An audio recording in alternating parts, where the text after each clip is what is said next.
Hi, and welcome to the show where we share the stories of the many who intersect with our healthcare system but are rarely heard from. My name is Kevin Poe, founder and editor of Kevin MD. Today on the show, we have Tina Ipe. She's a clinical pathologist, and she wrote the Kevin MD article, "A Physician Unmutes Herself After Receiving an Email." Tina, welcome to the show. Thank you so much, Kevin, for having me. It's a delight to be here. So we'll get into your article in a little bit, but first off, can you share your story and your journey to where you are today? Sure. So I am a physician. I am a clinical pathologist with subspecialty training in transfusion medicine. I grew up in New Jersey, and after completing all of my undergraduate, graduate, residency, fellowship training in the Northeast, my family and I moved to the South, where we've been for about 7 years. And how's everything going with the pandemic? How's that affecting your practice? I am hospital-based, and COVID-19 has been a challenging time for all of us. As a person who provides blood and blood products to patients in the hospital, I, was tasked with trying to get convalescent plasma, not only for our hospital, the University of Arkansas, but also for the state of Arkansas. So my efforts for the past several months since March has really been focusing on providing convalescent plasma. And just in general in your area, how available has convalescent plasma been? So we have been tremendously blessed by the outpouring of support from Arkansans. We have individuals, that have recovered from COVID-19 go and donate at their local blood centers. And we have had it available in sufficient quantities where we've not had any issues with providing it to those who really need it. And our physicians are wonderful in that they have been mindful of individuals that truly need it and have followed the FDA criteria in terms of determining the eligibility of patients. That's wonderful to hear. So let's talk about your Kevin MD article now. A Sure. physician unmutes herself after receiving an email. Now, for those who haven't read that article, can you walk my audience through it and share the story of why you decided to write it? While I was working on trying to provide convalescent plasma, there was a researcher who had wanted to publish on a part of it. And I had, found out about it and started a conversation with a colleague of his. Unbeknownst to me, she had then sent an email, where I was speaking with her about the research. Mm-hmm. And he basically said, just ignore me. And to me, that was not okay because it was a lot of time and effort on my part to try to bring convalescent plasma to a state that previously did not have it. It required me to try to work through the institutional mechanisms of ensuring that we had the proper strategies and clinical groups and their expertise involved to provide convalescent plasma in a rational manner. And given all of that effort and my own interest in convalescent plasma, I just felt that his email was really gender biased and really not taking the clinical expertise of those who are on the front lines trying to take care of patients into account. So when you received that email and after that initial shock, what did you do next? So before I responded to him, I needed to reflect on different assumptions that this person probably is coming from. He certainly doesn't know me. I am relatively newer to this institution. So he doesn't know about me. He probably does not know the effort that went into this. But I also needed to ensure that, I had the institutional support, that I had the support to say, what, this is what happened to me. What should I do? So I reached out to my mentors and colleagues that are working alongside me in providing this product to ask their opinion. And, they collectively said that, what, you do need to respond to this. And so I did respond to his email, just clarifying all of the things that were established to make convalescent plasma available and to help him understand in many ways the challenges that a woman who is a clinician-investigator, who is a person of color, experiences, and the struggles that right now COVID has sort of augmented on all of us. Can you share just in general, what are some of the challenges that female clinician scientists face? We all have the challenge of trying to find funding sources, right? That continuously is a challenge.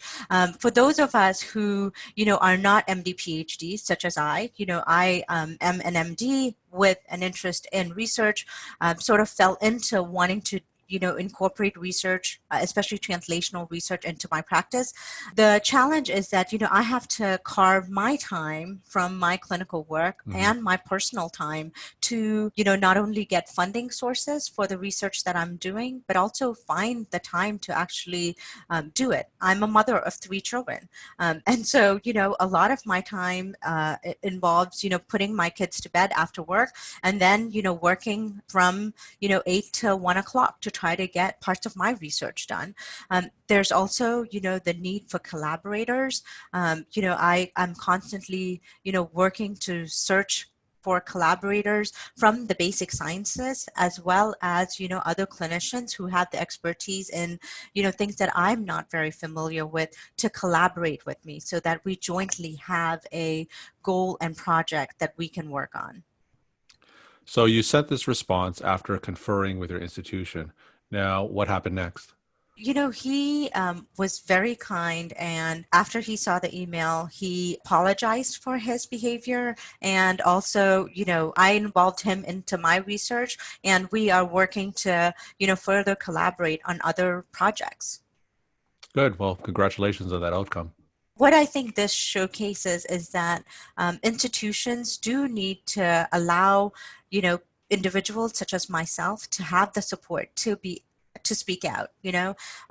Previously, I did not feel like I had the voice or the capacity to let my voice be heard.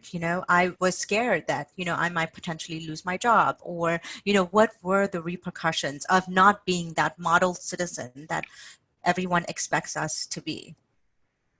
We're talking to Tina Ipe. She's a clinical pathologist, and she wrote the Kevin MD article, "A Physician Unmutes Herself After Receiving an Email." Tina, after reflecting on this, do you have any lessons that you could share with the other female clinician scientists who may be listening to this podcast? Sure. So, there are several things that I wish that I had known when I was starting out, right? One is that conducting research, even translational research, is very challenging. You do need partnership and support from the institution to be able to do this work. Second is that as a woman, you will continuously be challenged to prove your competency and your expertise. You will learn to have to advocate for yourself. And that was something I think I began to realize when I read a statement by Ellie Weiss, and she basically said that, silence encourages the tormentor, never the tormented. And so that made me realize that people may not readily acknowledge gender and racial bias. However, there are lots of research that is now being conducted in this field, and I hope that people would take the time to read about it, and also to, step into my shoes when, for example, they read my article on, how being a woman in research can be challenging. And then sometimes, to realize that advocating for yourself does come at a price. I had to remove myself from a previous, job because it was not understanding where I was coming from, and I had to leave, and that was the price that I paid. So when you say advocate for yourself, what are some specific ways people can do that? So one, you can read more, right? You need to speak to other individuals who have faced the same things as you have. I encourage people to collaborate and work towards a common goal. I think, these are things that one needs to do for oneself.